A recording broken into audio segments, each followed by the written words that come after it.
Salve, salve família, aqui quem fala é o Lutz do canal Cortes Podcast e no meu primeiro mês monetizado eu já fiz $3.000 só seguindo o que esse cara fala no curso dele. Então se você quer ganhar dinheiro com internet e YouTube sem nem precisar aparecer, confere o primeiro link na descrição. Elas acham que é legal dormir pouco, porque elas acham, por exemplo, que dormir é perda de tempo. Só que todos os animais que a gente conhece, eles dormem. Sabe aquelas aves migratórias que vão atravessar o continente e tal? Aquelas aves dormem voando. Elas dormem um lado do cérebro de cada vez. Que bizarro isso. É bizarrésimo. Mas até isso precisa acontecer. O sono, se ele não fosse extremamente importante, ele provavelmente seria o maior erro da natureza. Porque é um momento que você fica extremamente vulnerável, né? Você teoricamente perde tempo. Só que assim, ele é o preço que a gente paga pelo desempenho cognitivo no dia seguinte. Então, assim, eu recebo muito paciente que fala assim, eu tô preocupado, minha memória tá falhando, não sei o que lá. Como tá seu sono? Não, meu sono não é isso, mas minha avó teve Alzheimer. Não, mas como tá seu sono? Não, mas você não tá entendendo. Minha avó, ela teve Alzheimer. Eu falo, cara, seu sono tá como? Não, tá uma droga, mas não é esse o problema que eu tô te falando. É esse o problema que você tá me falando. Pô, é sempre assim, é uma das características mais típicas, tipo sono, transtorno de ansiedade, tudo isso ferra com a memória.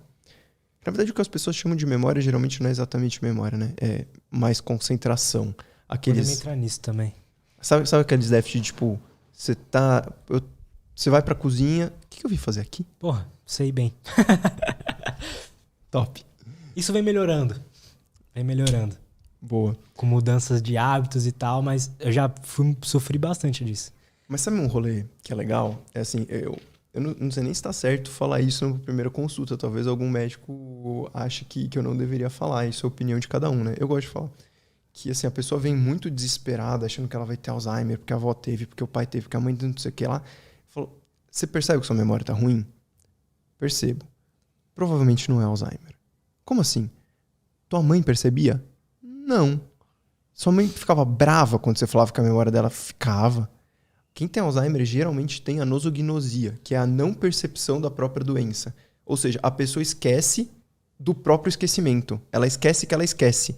Então, Alzheimer é uma doença que é muito bad pra família. Mas pra pessoa, ela tá tranquila. A pessoa tá muitas vezes tranquila. Porque... Ela nem sabe. Não. E se você tentar falar pra ela, ela não vai acreditar. Vai ficar brava. Vai ficar brava e brigar contigo. Porque ela não tem a percepção de que ela tá esquecendo. Eventualmente, pontualmente, ela pode até perceber que tem alguma coisa e aí depois ela esquece disso de novo e volta a não perceber. Entendeu? Você pergunta, tipo... Dona Maria, como é que tá a memória? Tá ótima. O resto tá meio ruim, né, doutor? Mas a memória, tá ótima. Ela tem certeza, porque ela não percebe a falha. Quem percebe a falha é exatamente quem a memória funciona para perceber a falha. Porque você começa a fazer um treco chamado hipervigilância da memória. Você começa a ficar tão preocupado que você começa a prestar tanta atenção na sua memória que você começa a perceber que cada microfalhazinha e você começa a gastar muito da sua capacidade cognitiva para se autovigiar.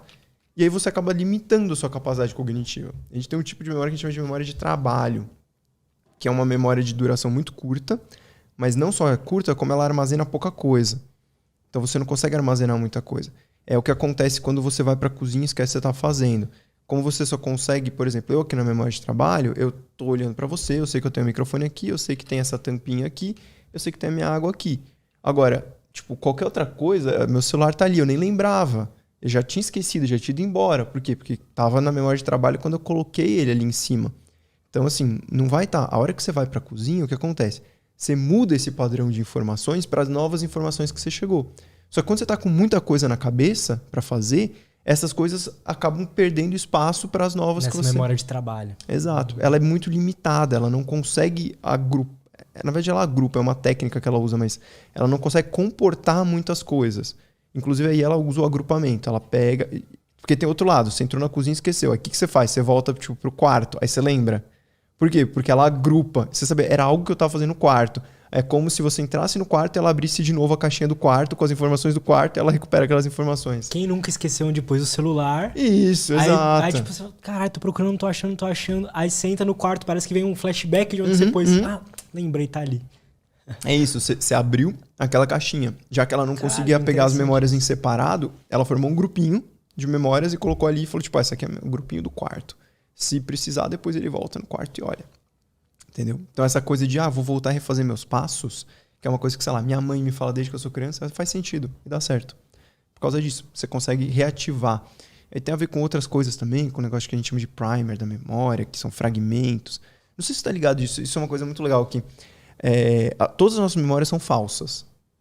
Todas, 100%. Como assim? Elas são falsas, absolutamente falsas.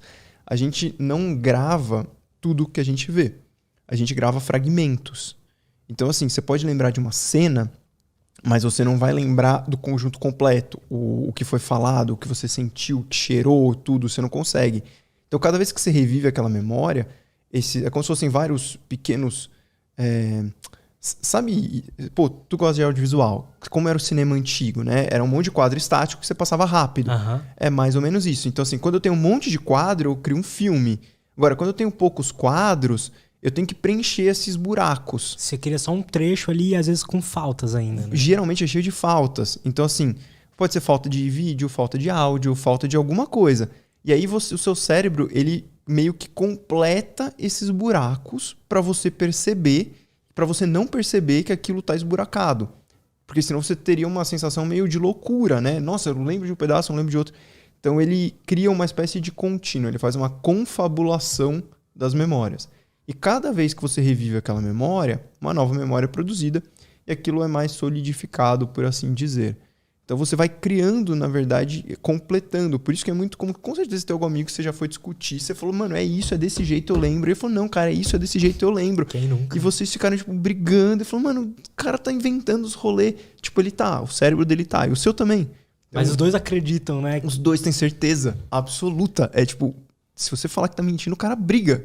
Por quê? Porque na cabeça dele ele lembra de tudo. Porque aquela é uma ilusão, por assim dizer, que o cérebro dele criou de todo aquilo que aconteceu para que ele fique em paz com aquela memória. Porque senão ele ia ficar completamente perturbado. Achando que é maluco. Exato. Ele, eu lembro de um pedaço, não lembro de outro, ele não vai saber o que fazer, ele não vai, mas e aqui?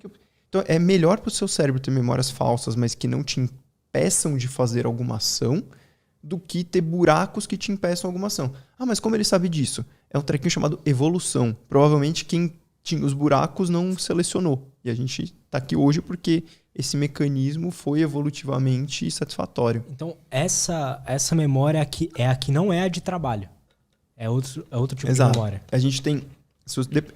Dependendo da linha, vamos dizer, quase filosófica, se você for pensar em memória, você vai ter, tipo, graus, né? Aí a visão tradicional, você fala assim, você teria memória de trabalho, que é a mais curta de todas, né? Aí você tem a memória de curta duração, aí você tem a memória de longa duração. Aí você tem uma visão meio filosófica que seria, tipo assim, a noção de consciência é uma memória instantânea. Tipo, saber que nós estamos aqui é como se fosse uma memória extremamente instantânea. Ela é formada e destruída no mesmo instante. Sim, você consegue se sentir consciente ou não, só tá rolando, né? Exato. E aí viria a memória de trabalho.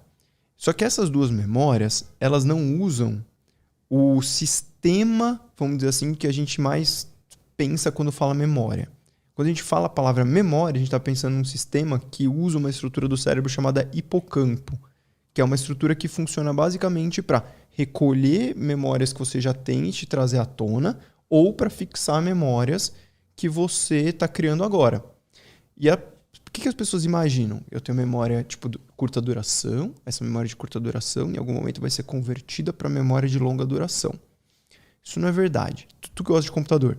Uhum. Memória RAM, ela não é convertida na memória do HD por tempo. São coisas paralelas, acontecem junto.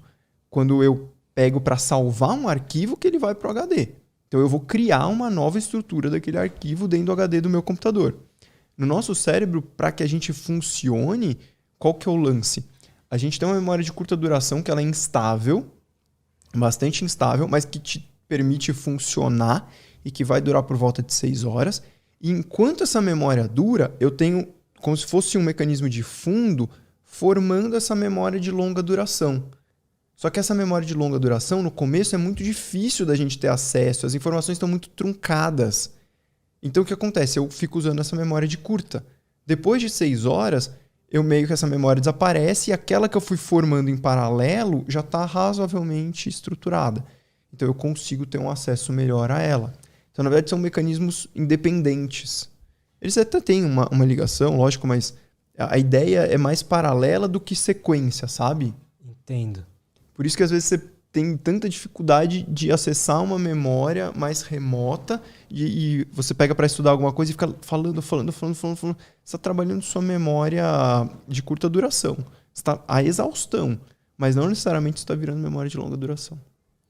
Uma pessoa que tem dificuldade em lembrar algo que ela estudou, por exemplo, pode ser quanto um mecanismo que não está funcionando direito quanto o outro, né? Porque às vezes ela tá ali estudando, ela não tá conseguindo focar mesmo. Então, você pode, para você conseguir formar uma memória, primeiro, você precisa receber ela. Mesmo pegar às vezes vem um caso assim, até um vozinho que a família acha que está desenvolvendo uma demência. Você vai ver, ele não ouve. Como é que você vai lembrar de algo que você não ouviu? Não dá, é impossível. E aí, essa brincadeira vale para o foco. Como que você vai lembrar de algo que você nunca colocou na sua consciência? Se você está indo para um lado, para o outro, assim, toda hora, a sua atenção está totalmente dispersa, que a gente chama de atenção espontânea, né? Você tem basicamente, grosseiramente, 2 formas de atenção. Voluntária, que é essa daqui, que eu espero que a galera esteja dando pra gente, e atenção espontânea, que é tipo assim, caiu um negócio, opa, olhei, entendeu? Então essa é a espontânea, são os nossos alarmes.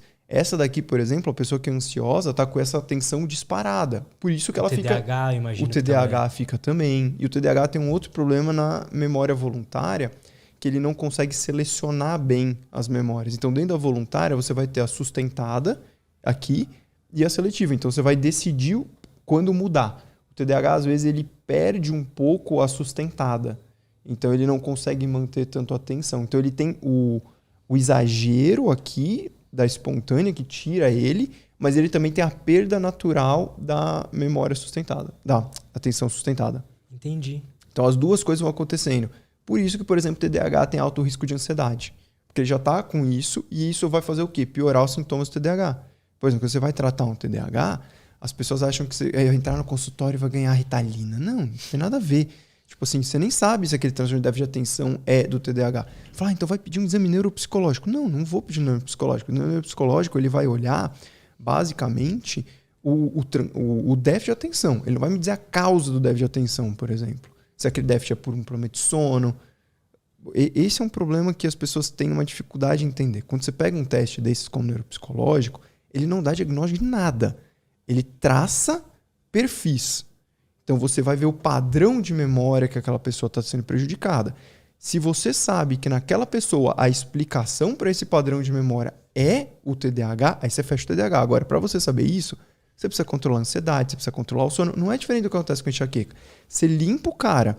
O Simon, que você conhece. Essa frase, por incrível que pareça, é do Simon. E é uma frase que eu acho que é genial, que ela é melhor do que a frase de maioria dos médicos que eu conheço. Quando você limpa tudo, o que sobra é o TDAH. E é isso, é perfeito.